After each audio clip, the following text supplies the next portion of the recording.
자, 여러분들 교재 39페이지에 중개업 등록 및 결격 사유분에서 자, 이번 시간은 중개업 등록에 대해서 두 번에 걸쳐서 강의를 들어가도록 하겠습니다. 자, 여러분들 교재에 보면 이런 내용이 있어요. 뭐, 직업은 자유롭게 선택할 수 있는 자유원칙이 있다.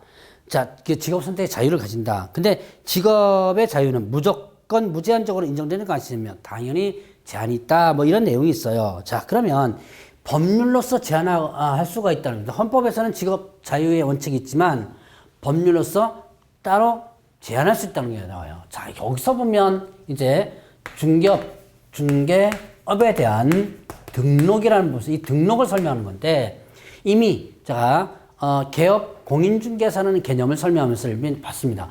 어떤 업종인 허가업종이 있고 그 다음에 등록업종이 있고요. 그 다음에 또 신고업종이 있더라. 제가 용어정의 개업공개사에 이미 살펴봤던 거니까 지금은 간단하게 한번 보고 넘어가죠. 허가업종은 강력하게 규제하는 것으로서 어떤 요건을 갖췄다 하더라도 담당 공무원이 허가를 내줄 수도 있고 안 내줄 수도 있는 것이 허가업종이고요. 그래서 재량적이라 그랬죠. 등록업종은 일단은 아무나 못하러 요건을 막아놨다가 그 요건을 갖추게 되면 등록을 해줘야 되는데 담당 공무원의 재량이 없다 그랬죠? 그럼 반드시 해야 된다 그래서 등록은 기속적이라고 그랬죠. 그러니까 허가는 재량적, 등록은 기속적. 자, 허가보다는 규제가 약한 성격이라고 그랬죠. 그러면 신고는 규제가 상당히 약한 것으로서 아무나 할 수 있는 대부분 다 신고업종이다라고 했었죠. 자, 바로 일단 중개업은 등록이다라는 거. 그래서 기속적이다라고 합니다. 기속적이고요. 자, 그 다음에 또 적법 요건이라고 그래요. 중개사무소 개설 등록을 하면 적법하게 뭘 할 수 있다? 적법하게 부동산 중개업을 할 수 있는 거예요. 자, 적법하게 중개업을 할 수 있다 그래서 적법 요건이라고 그랬고요. 자, 그래서 이제 두 가지. 기속적이다, 적법 요건이다. 그럼 만약에 등록을 안 하는 중개업하면 뭐가 되는 거예요? 불법으로서 무등록되는 거죠. 무등록업자로서 어떻게 돼? 형벌 3년 이하 징역 또는 3천만 원의 벌금에 처하게 된다라고 볼 수 있는 거죠. 자, 그러면 이제 여기에서 등록과 관련된 기본적인 요소는 또 하나 이 등록에 있어서는 1인 1 등록 주의고요. 그 다음에 또 1인 1 사무소가 원칙이고 그 다음에 또 일신전속적이다. 일신전속적이다. 이렇게 등록은 또 세 가지의 또 특징이 있습니다. 1인 1등록주의로서 등록은 어떻게 된다? 일단은 이중 등록이 금지돼요. 여기다가 등록하고 또 다른 데 등록하고 하는 이중 등록이 일단 금지되고 그 다음에 1인 1사무소가 원칙이다. 자, 이중 등록. 자, 이거는 뭐가 금지된다? 이중 등록이 금지됨으로써 이중 등록하다 만약 적발되면 절대 등록 취소가 되고요. 형벌 1년 이하 징역 또는 1천만 원 벌금에 해당돼요. 자, 이중 등록이 금지되고 만약 이중 등록 하적벌되면 등록이 반드시 취소된다. 그리고 형벌 1년 이하 징역 또는 1천만 원. 자, 등록 취소는 절대 등록 취소라는 것과 상대 등록 취소가 나눠지는데요. 절대 등록 취소는 반드시 취소해야 되는 거고 제가 아마 입문 강의 때 한번 다 정리했어요. 상대 등록 취소는 취소할 수도 있고 안 할 수도 있는 거예요. 그래서 상대 등록 취소는 취소를 할 수도 있고 안 할 수도 있다. 담당 공무원의 재량권을 가지고 있어요. 그래서 이걸 재량적이라고 하는데 취소 안 하면 어떻게 되냐? 업무정지를 내릴 수도 있는 거예요. 그래서 상대 등록 취소는 앞으로 계속 뭐라고 표현할 거냐면 상대 등록 취소는 곧 뭐다? 업무정지다 라고 표현할 겁니다. 다시 한번 상대 등록 취소는 곧 뭐다? 업무정지다 라고 표현을 할 거예요. 자, 그 다음에 형벌은 1-1. 그래서 이 정도는 절대 금지하고 1인 1사무소 원칙으로서 자, 이게 사무소 설치하는 거 금지하고요. 이동용연 임시 중개 시설물 설치하는 것을 금지한다. 요거를 금지해요. 요거 만약에 위반하면 자, 상대 등록 취소가 되고 형벌 1- 이렇게 됩니다. 자, 이중사무소, 임시중개시설물 금지된다. 만약에 2개 이상 사무소 설치했거나 이동이용이한 임시중개시설물 설치했다면 등록을 취소할 수 있고요. 1년 이하의 징역 또는 1천만 원의 벌금에 해당된다라고 합니다. 자, 그래서 이렇게 여러분들이 일단은 1인 2사무소 원칙이라는 거. 원칙이라는 것은 예외가 있죠? 법인은 조금 예외가 있어요. 이제 그 파트 가서 공부할 겁니다. 일신전속적이다. 일신전속적. 일단, 일신전속적이라고 합니다. 그럼 이거는 뭐를 금지하냐면, 나 외에는 다른 사람에게 절대로 못 넘긴다. 즉, 양도, 그 다음에 대여를 만다. 금지한다 그랬어요. 자, 일신전속적으로서 뭐를 금지한다? 양도 대여를 금지한다. 자, 그러면 양도 대여. 자, 그러면 어떻게 된다? 지금 양도 대여를 금지하니까 나 외에는 다른 사람 못 넘기죠. 만약에 등록에 대해서 만약에 양도 대여가 됐으면 등록이 반드시 돼요. 즉, 절대 등록 취소가 되고 형벌 어떻게 된다? 절대 등록 취소의 형벌은 1- 이렇게 되죠. 자, 일단은 절대 등록 취소 그리고 형벌 1-1. 요게 일단은 일신정속적과 관련된 부분이에요. 자, 그러면 이런 식으로 일단 등록에 대한 기본적 성격을 한번 정리해 봤고, 그러면 이제 등록할 수 있는 자를 보죠. 여러분들 교재 보면 등록할 수 있는 자가 나옵니다. 등록할 수 있는 자는 누구다? 공인중개사하고 법인이에요. 자, 등록할 수 있는 자는 공인중개사와 그 다음에 또 법인이다. 자, 공인중개사로서 등록할 수 있고 법인으로서 등록할 수 있는데, 자, 누구는 못하냐면 소속 공인중개사는 못합니다. 이제 여러분들이 사실 페이지에 보면 그 니은 부분, 상단부분 니은 부분 이런 게 있죠. 공인중개사, 이때 소속중개사 제외 이렇게 해놓고요. 또는 법인이 아닌 자는 중개사무소 개설 등록을 신청할 수 없다 이렇게 나옵니다. 자, 그러면 공인중개사 또는 법인이 아닌 자, 그러면 소속중개사 제외된다. 그럼 소속중개사는 왜 등록을 할 수 없냐면 이중 소속이 금지되기 때문이에요. 자, 이중 소속은 여기다 등록하고 여기다 소속되는 거, 여기다 소속되고 여기다 소속되는 거, 이거를 이중 소속이라고 그래요. 자, 그럼 이중 소속이 절대적으로 금지되고 있습니다. 그렇기 때문에 소속중개사는 등록할 수 없다. 그러니까 그럼 소속중개사 등록하려면 어떻게 돼요? 그 소속에서 빠져나와야지만 되는 거죠. 그리고 자, 제가 특수법인, 다른 법률에 의해서 중개업을 할 수 있는 법인 중에서 등록 필요 없는 게 있었죠. 등록 필요 없는 거. 자, 일단 지역 농협동조합, 지역산림조합, 산업단지 관리기관은 등록 필요 없이 바로 중개업할 수 있는데 자산관리공사는 등록을 해줘야지만 된다라고 했었습니다. 자, 그러면 이제 등록관청을 보죠. 등록관청은 어디를 등록관청이라 하느냐. 자, 사무소 소재지 시군구입니다. 자, 사무소 소재지 시군구 이렇게 됐어요. 근데 사무소를 중심으로 해서 시군구인데 시는 구가 설치되지 않은 시 이렇게 되죠. 설치되지 않은 시 이렇게 됩니다. 자, 구가 설치되지 않은 시 이렇게 됐어요. 그럼 구가 있다면 구가 모두 뭐가 된다? 등록 관청이 되는 거죠. 자, 보죠.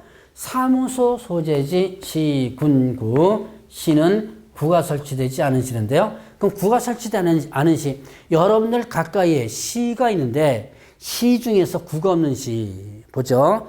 경기도를 중심으로 보면 의정부시, 구리시, 오산시, 화성시, 뭐 이천시 이런 게 있죠. 구가 없어요. 자, 뭐 제가 경기도만 얘기했지만 여러분들 뭐 그 나머지 지역들이 있다면 한번 가까이 보세요. 시는 있는데 구가 없는 거. 이거 그 시청이 뭐가 되는 거예요? 등록관청이 되는 거. 등록할 수 있는 관청. 그럼 구가 있다면 구가 모두 등록관청이 되는 건데 이 구가 뭐냐면 자치구와 그 다음에 비자치구로 나눠져요. 구가 자치구와 비자치구로 나눠진다. 자, 자치구는 뭐냐? 이거는 자, 특별시와 광역시에 있는 구예요. 여러분 서울특별시 종로구 뭐 이런 거 있죠. 그 다음에 또 광역시 있죠. 인천광역시 부평구. 자, 이게 지방자치단체입니다. 구청장, 구민이 뽑고요. 의회가 구성되고 하는 건데, 자, 당연히 이런 자치구, 등록관청이죠. 그런데 이 자치구뿐만 아니라 비자치구, 행정구로도 표현하는데, 자, 특별시, 광역시는 아니지만 구가 있는 거. 뭐가 있죠? 자, 서울 근교를 중심으로 합니다. 저야 뭐 아는 게 서울 근교를 중심으로 해서, 밖에 모르니까. 자, 보죠. 여기에, 자, 고양시, 자, 있죠? 고양시 있고요. 수원시, 뭐 이런 게 있습니다. 성남시. 자, 뭐 시를 다 할 필요 없이. 자, 일단 고양시 보죠. 고양시에 보면, 이런 게 있습니다. 일산, 동구, 일산, 서구 이런 게 있죠. 뭐 동구 있고요. 뭐 덕양구 이런 게 있어요. 자, 그러면 수원 같은 경우도 이렇게 구가 있고, 성남시에도 분당구, 뭐 수정구 이런 게 있죠. 자, 그러면 이렇게 고양시, 일산, 동구, 덕양구 이렇게 있는데, 그럼 이 구는 자치단체가 아니에요. 고양시만이 지방자치단체고, 이거는 행정 업무를 담당하기 위해서 인위적으로 만든 구를 얘기한다라고 봅니다. 그러면 이렇게 여기서 본다면 이런 구는 일단 자치구는 아니지만 행정 업무와 관련된 부분이죠. 그러니까 이 구도 뭐가 되는 거예요? 등록관청이 되는 거죠. 그러니까 구가 있다면 구가 모두 뭐가 되는 거예요? 등록관청이 된다라고 여러분들이 기억을 해놓으시면 돼요. 자, 그러면 이제 등록관청에다가 등록 신청 준비하죠. 자, 일단은 등록 기준이 있는데, 자, 이 등록 기준은 뭘로 정하냐면, 등록 기준은 대통령령으로 정한다라고 합니다. 자, 그러면 이때 등록 기준과 관련된 부분에서 대통령령으로 정한다는데, 이거를 한번 구분을 다시 한번 해볼까요? 자, 뭐뭐는 대통령령으로 정한다. 자, 대통령령으로 정한다. 뭐뭐는 국토교통부령으로 정한다. 이렇게 됐습니다. 대통령령으로 정한다. 국토교통부령으로 정한다. 자, 주로 대통령령은요, 기준이나 요건이나 절차, 이런 것들은 주로 대통령령이 많습니다. 기준, 요건, 절차, 이런 것들은 주로 뭐가 많다? 대통령령이 많다. 그 다음에 국토교통부령은요, 서류라든가, 그 다음에 서식이라든가, 그 다음에 교부라든가, 그 다음에 또 재교부. 자, 이런 게 있어요. 서류, 제출서류, 뭐 신청할 때 구비서류 이런 거죠. 이런 것들, 법정서식들. 자, 우리가 흔히들 법정서식은 다 어디에 있냐면 국토교통부에 있습니다. 자, 뭐, 중개사무소 개설 등록 신청서, 휴업신고서, 뭐 이런 것들, 전수중개계약서, 일반중개계약서, 다 이런 법정서식들은 다 어디에 있다? 국토교통부령 시행 규칙이 있습니다. 그 다음에 자격증과 등록증에 대한 교부나 재교부, 이런 것들도 모두 국토교통부령이 있는데, 이거는 100%가 아니고요. 거의 다 이렇다라는 거고요. 예외적인 부분도 몇 개가 있어요. 자, 그러나 일단 만약에 이런 문제 나올 때 이런 것만 일단 알아두시면 여러분들이 충분히 문제는 이제 풀 수 있을 겁니다. 다시 한번 구분합니다. 자, 기준, 요건, 절차는 뭘로 정한다? 대통령령으로 정한다. 자, 그 다음에 서류, 서식, 증교부, 재교부 이런 것들은 뭘로 정한다? 국토교통부령으로 정한다. 이게 많다라고 하는 걸 여러분들이 기억해 놓으시고요.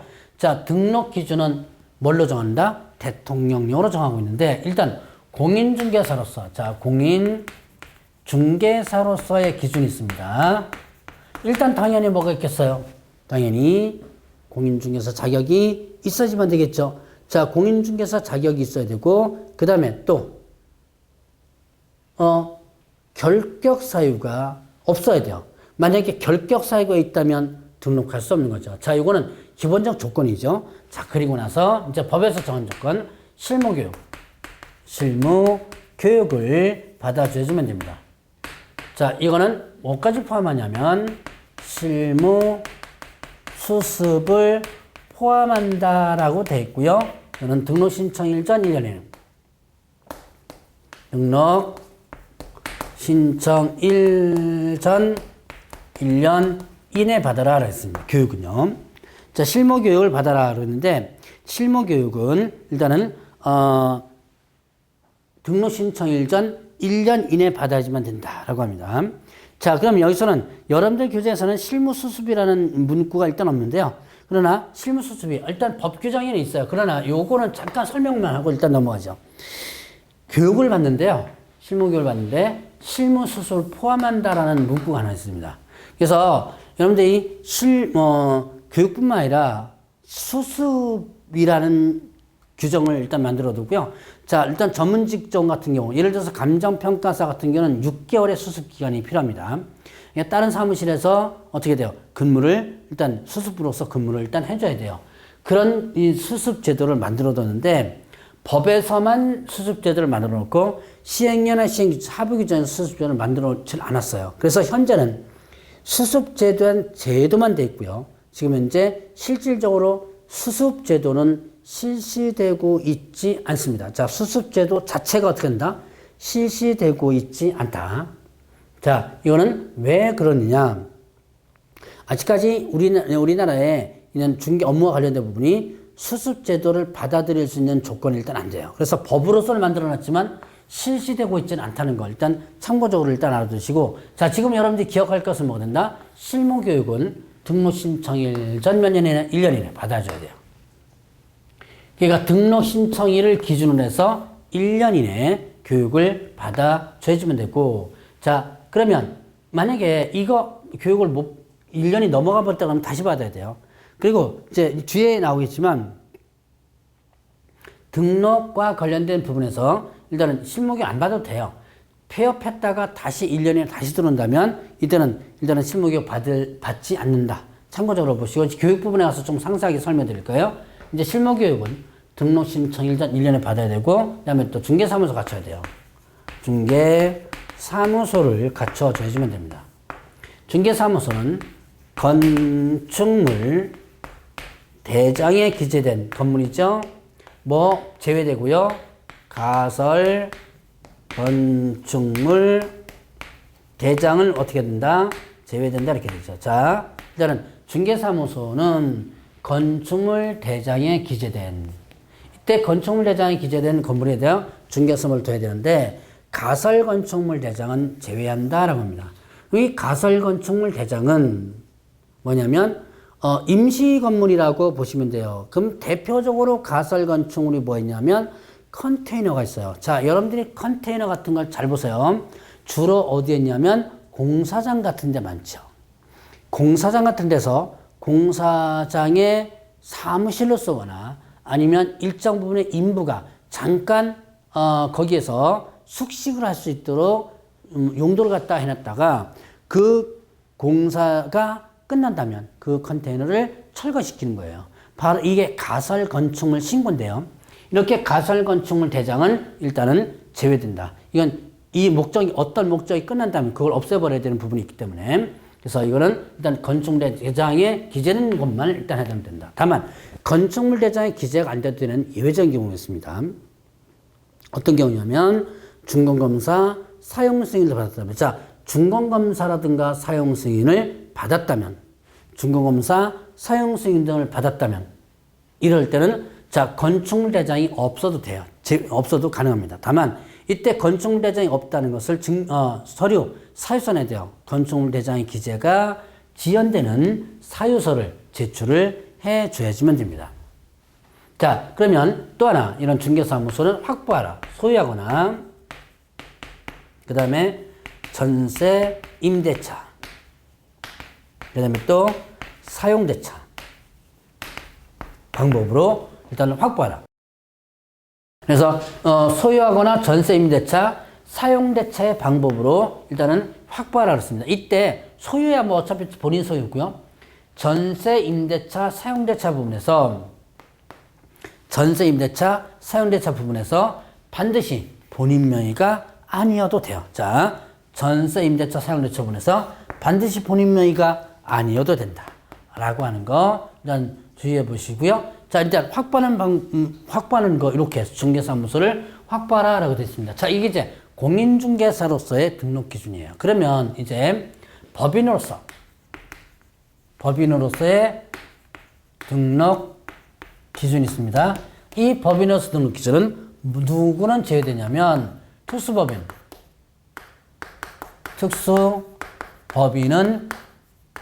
제외됩니다. 특수법인은 뭐였죠? 특수법인 다른 법률에 의해서 자 특수법인은 다른 법률에 의해서 중개업을 할 수 있는 법인. 자 다른 법률에 의해서 중개업을 할 수 있는 법인을 뭐라고 한다? 특수법인이라고 그러고 이 특수법인 뭐가 있었죠? 지역농협동조합, 지역산림조합, 산업단지관리기관, 자산관리공사 있었죠? 이런 특수법인들은 이 법인의 등록 기준을 적용하지 않는다는 거. 그거 여러분들 일단 주의를 해보셔야 돼요. 자, 그러면 이제 법인의 등록 기준은 첫 번째, 상법상 회사 또는 협동조합 기본법상의 협동조합입니다. 협동조합인데요. 이때 사회적 협동조합 제외됩니다. 사회적 협동조합 제외되고요. 그 다음에 또 자본금 얼마였죠? 자본금 얼마? 5천만 원. 5천만 원 이상 이렇게 됩니다. 자, 보죠. 상법상 회사 또는 협동조합 기본법상 협동조합인데요. 자본금 5천만 원 이상 이렇게 돼요. 이때 상법상 회사를 볼까요? 상법상 회사는 뭐냐면 자, 주식회사, 그 다음에 유한회사, 유한책임회사, 그 다음에 한명회사, 그 다음에 합자회사 이렇게 지금 5개 상법상 회사가 있어요. 이 5개 상법상 회사 중에서 하나로 설립하도록 하고 있습니다. 자, 상법상 회사 중에서 하나로 설립한다. 자, 여러분들이 주식회사와 유한회사가 공통점과 차이점이 있고 한명회사, 합자회사가 공통점과 차이점이 있어요. 그리고 유한책임회사는 유한회사의 간소화된 설립 절차입니다. 유한책임회사 같은 경우는 임원 같은 거 없이요. 업무집행자라는 대표자가 혼자서 할 수 있는 것으로서 유한회사의 간소화된 절차에 변형된 어떤 회사 부분이에요. 그래서 요거는 이거 비슷하다고 보고 자 주식회사 유한회사와 한명회사 합자회사의 부분을 한번 보죠.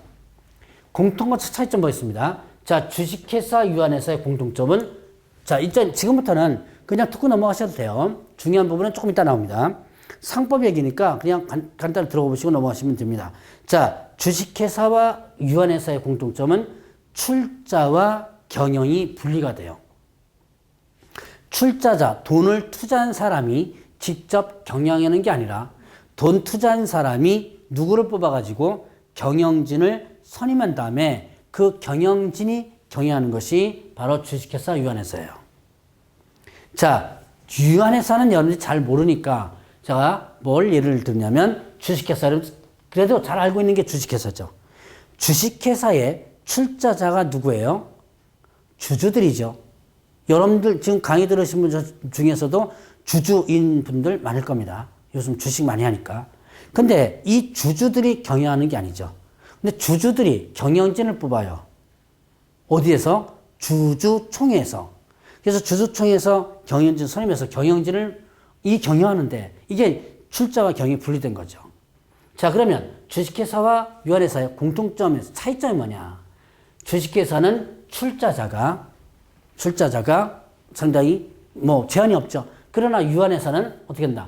그 출자자가 50명 이로 제한이 돼요.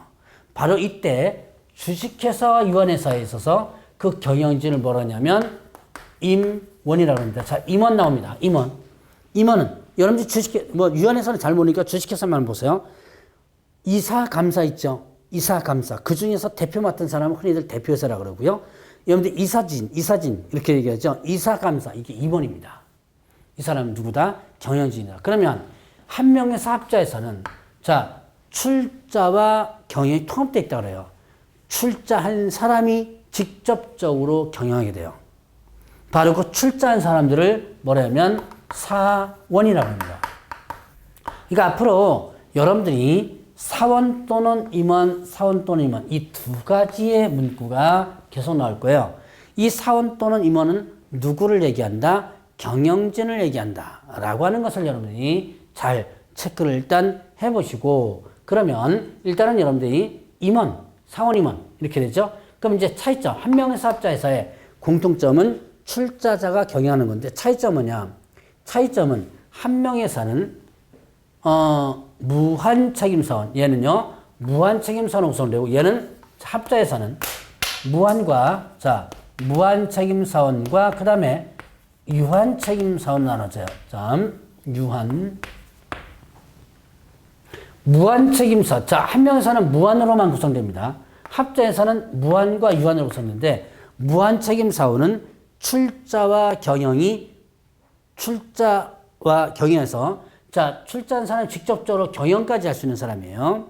무한, 책임이 무한하다. 그러니까 출자에 대해서도 책임지고 뭐에 대해서도 경영에 대해서 책임지는 사람을 무한 책임 사원이라고 그러고, 유한, 책임이 한정돼 있죠.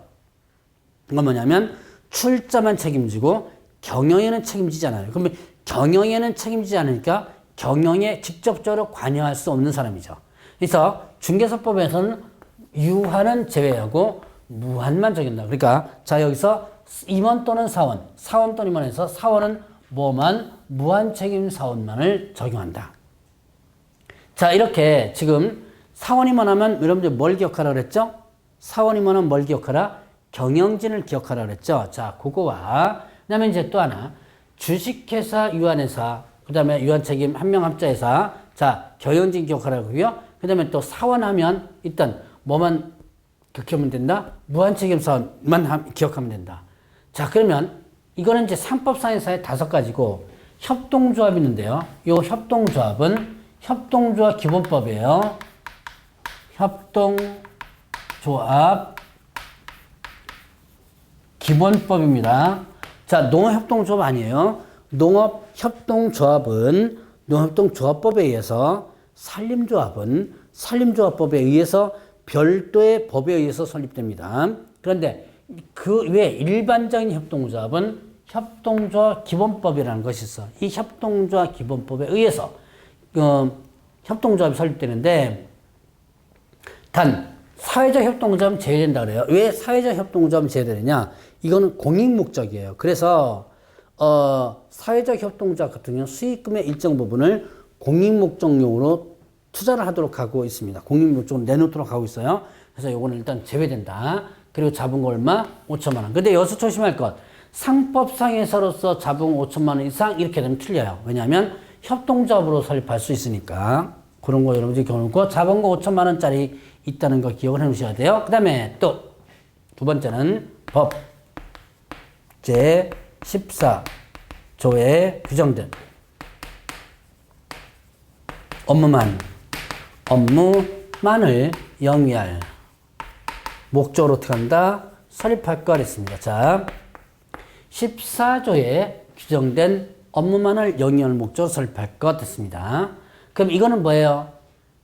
14조에 규정된 업무 외에는 하지 못한다라는 것이죠. 이거는 뭘 하냐면 겸업을 뭐 하는 거다?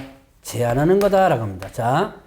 겸업이란 중개업 외에 할 수 있는 업무를 겸업이다라고 하죠. 여러분들 교재 44페이지를 잠깐 보시면, 물론 이것도 뒤에 가서 하게 될 겁니다. 겸업할 수 있는 업무들 있죠? 상업용 건축 및 주택의 임대관리 등 부동산 관리 등 있고요. 부동산 대신해서 관리해 주는 거예요. 부동산 이용 거래에 관한 상담, 소위 말하는 컨설팅 있고요. 개업 공인중개사를 대상으로 중개업의 경영기법, 경영정보 제공, 소위 말하는 프랜차이즈 이런 것들이에요. 주택의 분양대행, 그 다음에 또 경매공매 업무라든가, 이거는 중개업이 아니에요. 중개업이 아닌데 이 법인개업공개사가 중개업 외에 할 수 있는 업무죠. 근데 중개업 외에 할 수 있는 업무를 요걸로 제한, 즉 14조에 규정된 업무로 제한하고 있죠. 그래서 겸업을 금지하는 게 아니라, 금지가 아닙니다. 제한한다. 요거 위반하면 상대